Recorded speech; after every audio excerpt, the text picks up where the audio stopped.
Investing is a way to better your life. Investing is a strategy to reserve a certain amount of money while you are occupied with living your everyday life, and having that specified amount of money help you to ensure that you can completely reap the rewards of your invested money down the road. Warren Buffett, the famous investor, describes investing as the process of laying out money now to receive more money in the future. The objective of making an investment is to place your cash to operate in several kinds of financial investment channels, with the expectation of expanding your money with time. Let's pretend that you have $1,000 reserved and you prepare to go into the realm of investing. Or perhaps you just have $10 extra every week and you would like to put your money to good use. In this video, I'll walk you through starting as an investor, as well as reveal to you exactly how to optimize your profits while at the same time lessening your expenses. Before I move on, make sure that you give this video a thumbs up and subscribe and click the bell, because it really does help out the channel and I appreciate it. Also, make sure to stay until the very end, where I talk about how to minimize your risks and make as much money as possible. But please keep in mind that I am not a financial advisor, so please seek out professional help when it comes to your money. What type of investor are you? Prior to you devoting your hard-earned cash, you really need to address the question, what sort of investor am I? An online broker such as Charles Schwab or Fidelity will want to know your financial investment objectives and the amount of risk you're willing to take with your investments. And they'll want to know this as soon as you start a brokerage account. A number of investors wish to take an involved part overseeing their money's growth, and many like to, as the saying goes, set it and forget it. There are more traditional online brokers, like the two discussed previously, that enable you to invest in bonds, stocks, index funds, exchange-traded funds, and mutual funds. Online brokers. Brokers are either full service or discount. Full-service brokers, as the title suggests, provide the complete series of conventional brokerage services, consisting of financial guidance for your retirement, healthcare, as well as all things pertaining to money. They typically only handle higher net worth individuals, and they can demand significant fees, such as a percentage of your assets they oversee, a percentage of your deals, and in some cases, they charge an annual membership fee. It's not unusual to find minimum account sizes of $25,000 and greater at full-service brokerages. Even so, traditional brokers will justify their high charges by providing guidance outlined to fit your goals. Back in the day, discount brokers were the exception. However, today they're the norm. Discount online brokers provide you resources to choose and make your very own transactions, and a lot of them even provide a set-it-and-forget-it Robo advisory service as well. As the sector of financial services has advanced in the 21st century, online brokers have included a lot more features, consisting of educational materials on their websites and mobile phone apps. Additionally, even though there are a variety of discount brokers with no or very low minimum deposit restrictions, you could be confronted with other limitations. Also, a number of fees are charged to accounts that don't have a minimum deposit. This can be one thing an investor might want to take into consideration if they intend to invest in stocks. Robo advisors. A brand new kind of investment advisor was developed soon after the 2008 financial crisis. It was the Robo advisor. Eli Broverman and John Stein of Betterment are usually recognized as the first to be in the sector. Their objective was to utilize modern technology to decrease costs for investors and improve investment recommendations. Ever since Betterment was introduced, various other robo-first providers have been established, and in fact, other already established online brokers such as Charles Schwab have incorporated robo-like advising services. 58% of Americans claim they will make use of some type of robo-advice by 2025, based on a report by Charles Schwab. A robo-advisor might just be for you if you prefer an algorithm to create investment selections for you, involving tax loss harvesting and rebalancing. And as the effectiveness of index investing has revealed, if your aim is to build long-term wealth, you may end up doing better with a robo-advisor.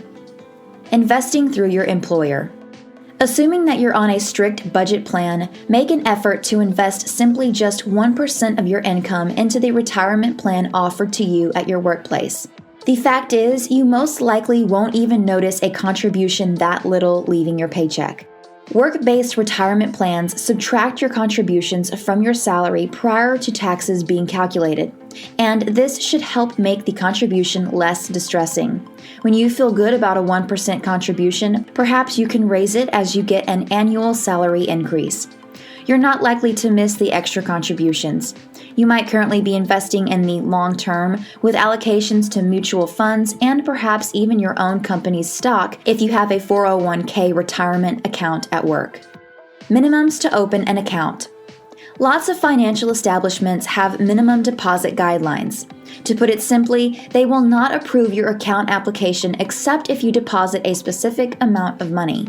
Some organizations won't even permit you to open up an account with an amount as little as $1,000.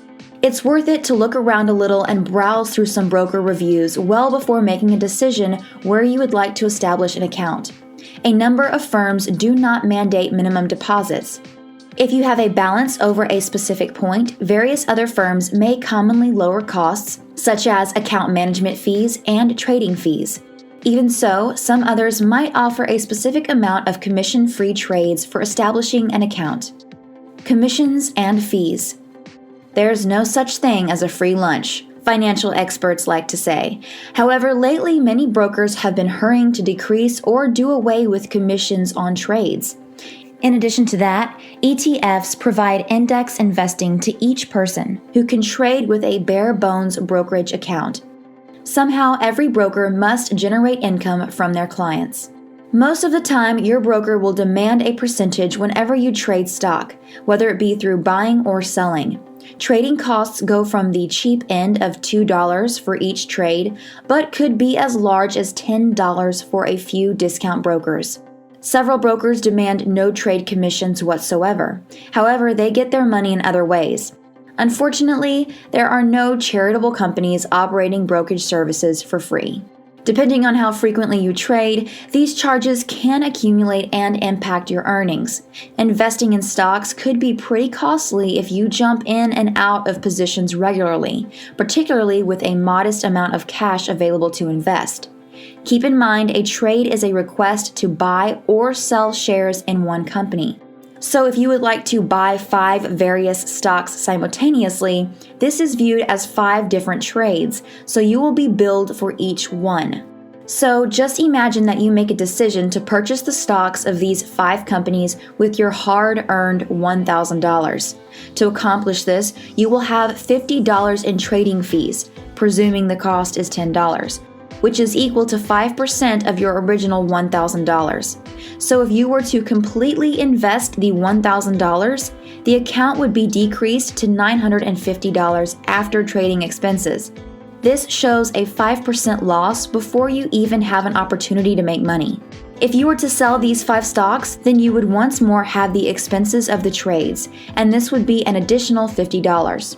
So to come full circle by buying and selling these 5 stocks, would set you back $100, which would be 10% of your original deposit amount of $1,000. If your financial investments don't make enough money to pay for this transaction, then you have lost money simply by getting in and out of positions. Mutual fund loads.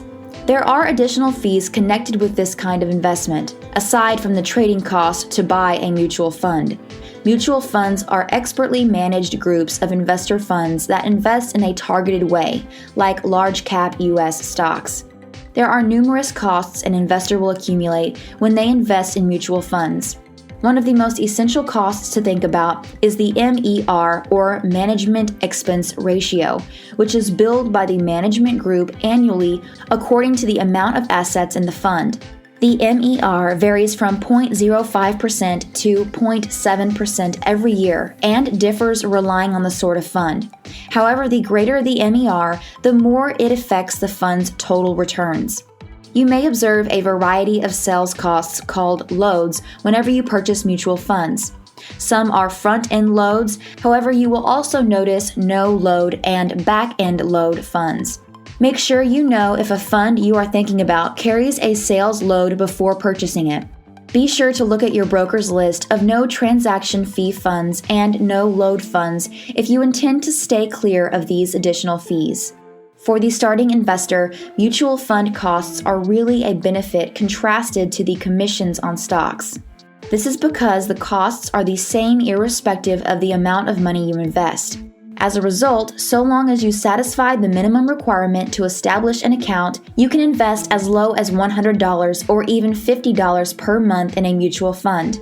The terminology for this is referred to as dollar cost averaging, or DCA, and it could be a fantastic approach to begin investing. Before I tell you about diversification and how to minimize risks, please give this video a thumbs up and subscribe and click the bell, because it really does help out the channel and I appreciate it. Also, type the word yes down below if you plan on investing your money. Diversify and minimize risks. The only free lunch you'll get in investing comes with diversification. Essentially, by investing in a variety of assets, you decrease the risk of one financial investment's performance significantly damaging the profit of your total investment. Have you ever heard the saying, "Don't put all your eggs in one basket"? Well, diversification helps you to put your eggs in different baskets, so to speak.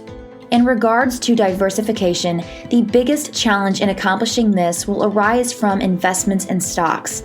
As we talked about previously, the fees of investing in a number of stocks may be damaging to your portfolio.